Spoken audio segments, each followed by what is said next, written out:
Hello बच्चों, स्वागत है आपका हमारे यूट्यूब चैनल विजय पथ पे। आज हम लोग नेमिंग रिएक्शन का अगला सीरीज लेकर आए हैं और इसमें भी दो इंपॉर्टेंट रिएक्शन लेकर आए हैं जिसका नाम है राइमर डायमंड रिएक्शन और कोल्वे रिएक्शन। ये दोनों रिएक्शन जो है फिनॉल चैप्टर से लिया गया है और ये बहुत ज्यादा इंपॉर्टेंट रिएक्शन है।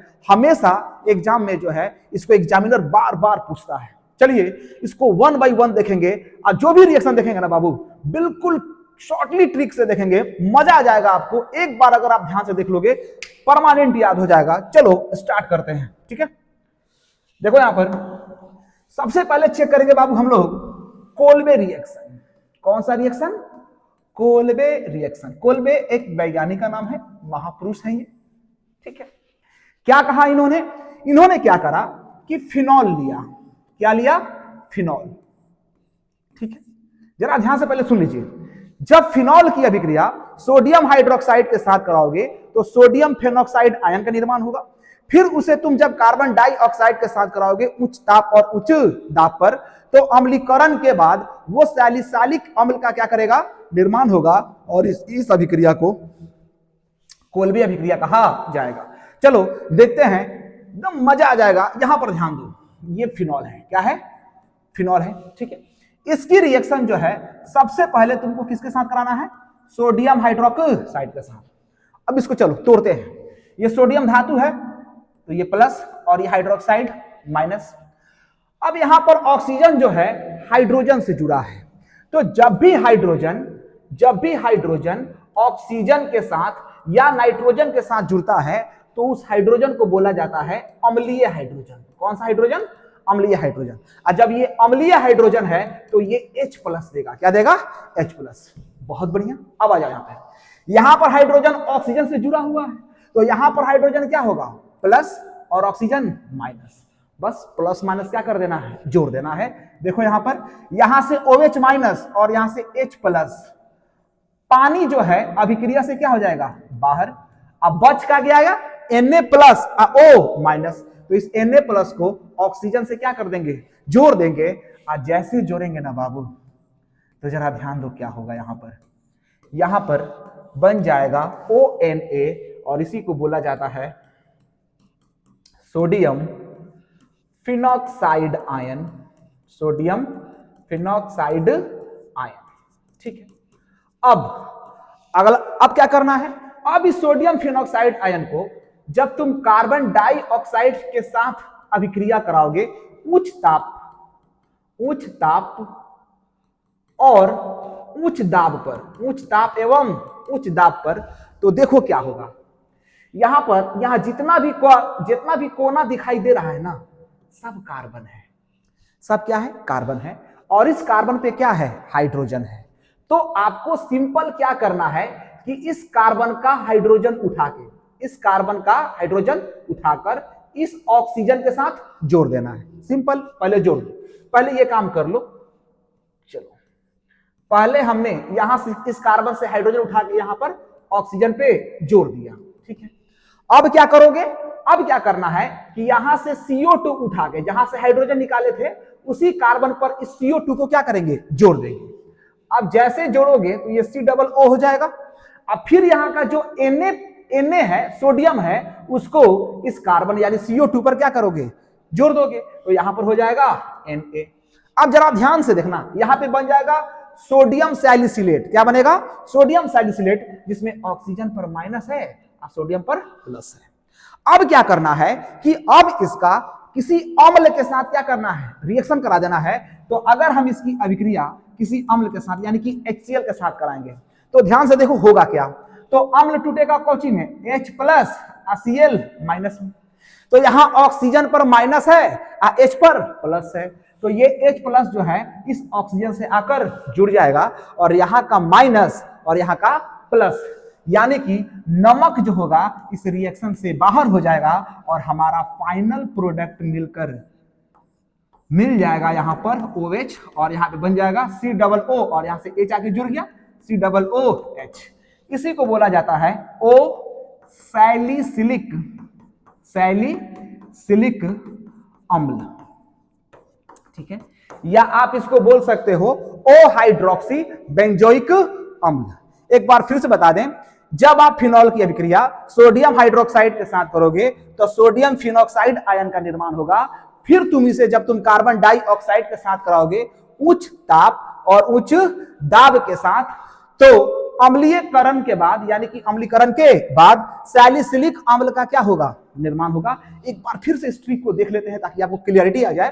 तो यहां पर NaOH को तोड़ेंगे प्लस और माइनस में, यहां पर हाइड्रोजन एसिडिक है तो H प्लस देगा और O माइनस, तो यहाँ का OH माइनस और यहाँ का H प्लस, पानी बाहर और Na प्लस आकर ऑक्सीजन पे जुड़ गया, तो जुड़ कर क्या बना दिया, सोडियम फिनॉक्साइड।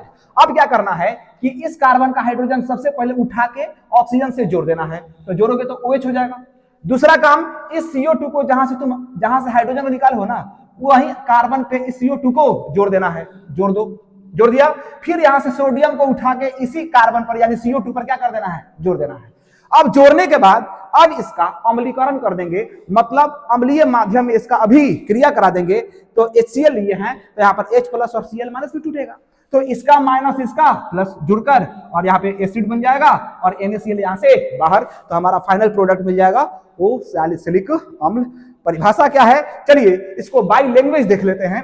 यहां पर एक बार आप लोग इसका स्क्रीनशॉट ले लोगे और कॉपी में लिख लोगे। बहुत शानदार भाषा है, बहुत ही आसान लैंग्वेज में लिखाया गया है ताकि चीजें आपको आसानी से याद हो जाए। तो जब फिनॉल की अभिक्रिया सोडियम हाइड्रोक्साइड के साथ कराते हैं तो सोडियम फिनॉक्साइड आयन का निर्माण होता है, ठीक है, तथा इसे पुनः उच्च ताप और उच्च दाब पर CO2 के साथ अभिक्रिया कराते हैं। अभिक्रिया अम्लीय माध्यम में कराते हैं, कहां पे बाबू, अम्लीय माध्यम में कराते हैं, तो ओ सैलिसिलिक अम्ल का क्या होता है, निर्माण होता है। और इस अभिक्रिया को कोल्बे अभिक्रिया कहा जाता है। बहुत इंपॉर्टेंट रिएक्शन है, हमेशा एग्जाम में पूछता है। देखिए यहाँ पे ये फिनॉल है, सोडियम हाइड्रोक्साइड के साथ अभिक्रिया कराएंगे तो ये प्लस और ये माइनस और ये प्लस, यहां से पानी बाहर हो जाएगा और ये सोडियम इस ऑक्सीजन से जुड़ जाएगा और जुड़ कर बना दिया सोडियम फिनॉक्साइड आयन। अब क्या करना है कि यहां पर इस कार्बन से H उठा के, यहां पर H है, इस H को उठा के इस ऑक्सीजन से जोड़ देना है और इस CO2 को यहां पर जोड़ देना है और फिर इस NO को CO2 पर जोड़कर फिर इसका अम्लीकरण कर देंगे तो फाइनल प्रोडक्ट मिल जाएगा वो सैलिसिलिक अम्ल। आप इसका स्क्रीनशॉट ले लो, ठीक है, ठीक है, शानदार। चलिए अगला रिएक्शन देखते हैं। अगला जो रिएक्शन है वो है राइमर टीमन अभिक्रिया। राइमर टीमन अभिक्रिया, ठीक है। अब राइमर टीमन अभिक्रिया क्या है, जरा ध्यान से सुनना। तो जब तुम फिनॉल की अभिक्रिया, किसकी, ये दोनों रिएक्शन कोल्बे और राइमर टाइमन दोनों फिनॉल चैप्टर से लिया गया, फिनॉल का रिएक्शन है। तो जब तुम फिनॉल की अभिक्रिया क्लोरोफॉर्म के साथ कराओगे, CHCl3, इसको क्या बोलते हैं, क्लोरोफॉर्म। क्लोरोफॉर्म के साथ कराओगे जलीय क्षार की उपस्थिति में, जलीय क्षार कहने का मतलब KOH का भी ले सकते हो या NaOH भी ले सकते हो, लेकिन ध्यान रहे कितना मोल, 3 मोल। इसका रिएक्शन कराओगे तो होगा क्या, जरा देखना ध्यान से, होगा क्या कि यहां पर सैलिसिल्डिहाइड, क्या बाबू, सैलिसाइल्डिहाइड का निर्माण होगा। ओ सैलिसिल्डिहाइड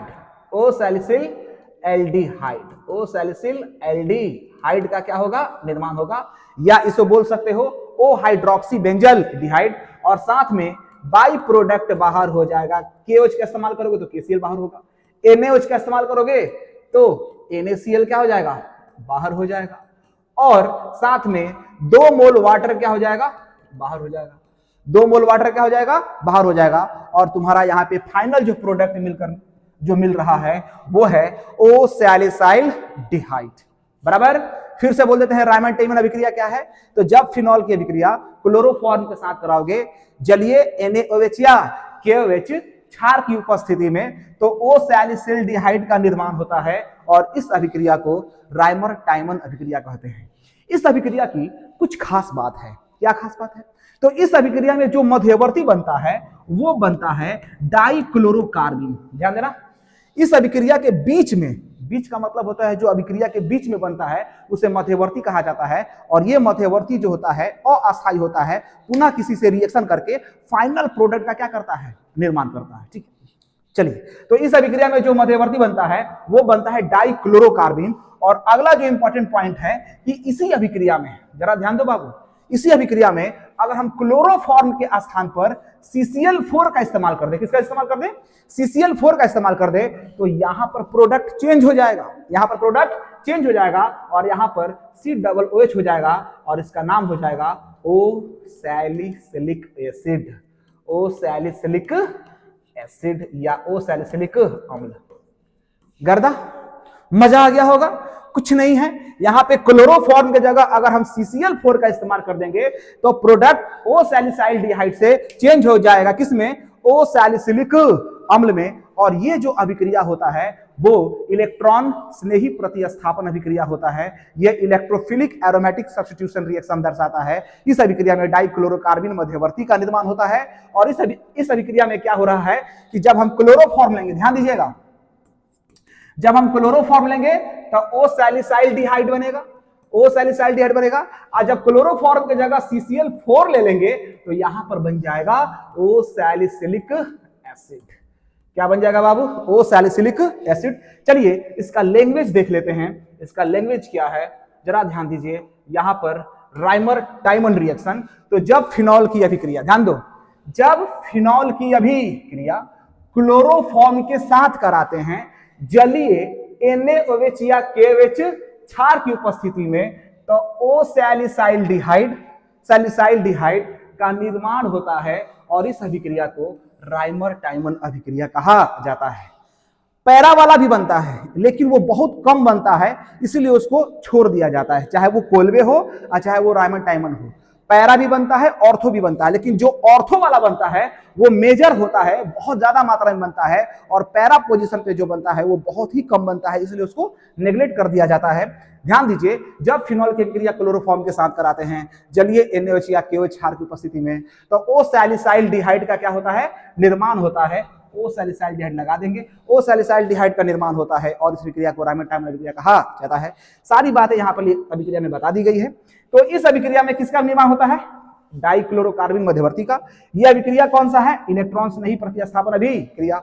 फिर आपको बताया गया था यहाँ पर CaCl3 को हटा दिया जाए और उसके जगह पर CCl4 जोड़ दिया जाए तो क्या बनेगा, वो भी आपको बताया गया है। जैसे इस अभिक्रिया में यहाँ पर देखिए CaCl3 के जगह पर हमने क्या इस्तेमाल करा, CCl4 का इस्तेमाल करा, और यहाँ पे प्रोडक्ट चेंज हो गया, कौन सी, ओसैलिसिलिक अम्ल। और उम्मीद करता हूं कि आपको ये दोनों रिएक्शन मजा आ गया होगा, समझ में आया होगा। अगर समझ में आया है लाइक करो, शेयर करो और सब्सक्राइब करो। देखने के लिए थैंक यू सो मच। मिलते हैं अब नेक्स्ट वीडियो में।